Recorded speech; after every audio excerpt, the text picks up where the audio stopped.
the big picture is 2020 and 2021 are distorted years for the world economy. That COVID changed every asset price in the world, and COVID's departure will also change every asset price in the world.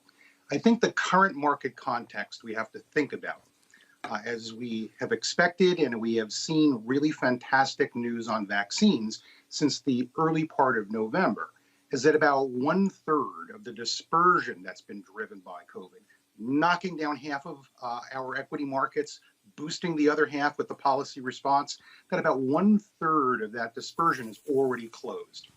It means it's not over yet. It means that we will still be in a period of financial repression, low interest rates deep into the coming expansion. History has showed that it can last for a very long time, and that we will see, again, a bounce back in some industries that are not long-term growth industries, but they can drive some of the best returns. So, for example, we have been overweight for some time now, U.S. small cap stocks. And that's the way that we've expressed our overweight in the United States, specifically because they are early cycle recovery plays. They lag deeply behind. Well, okay, Stephen, let's stay right there. Hold on. You look like, by the way, you look like a genius. It's been a great call, by the way, and I'm going to give credit where credit is due. But the Russell 2000 is up 106% since the March 18th low. My math tells me that's a double. Do you think small caps still have room to go higher? I think they still have room to go higher. And I think we have to remember then, if you're down 50%, you need a 100% rebound to get back to the same place.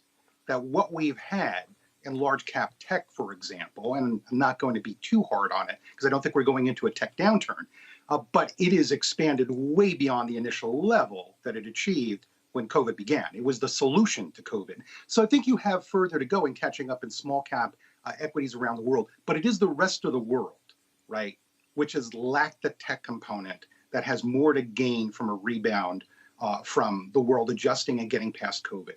Once we get through this, though, we have to be clear about this. This is a one-off mean reversion. I think we're going to want to go back to quality income generating assets. We're going to find them in equities, not in the bond market. We're going to find this in companies that were also left behind, and those are dividend payers. And we're going to find it in places of the world that's very surprisingly, again, lagged behind the leaders. China had very large double-digit returns this year. It is what it did through social restrictions, but its trade gains are powering rebounds in trade activity throughout emerging Asia. And emerging Asia is down double digits this year, right? Unlike the 30% gain that we've seen in China. So there are lots of parts of the world that are still depressed and still part of this early part of the economic recovery. Shepard Smith here. Thanks for watching CNBC on YouTube.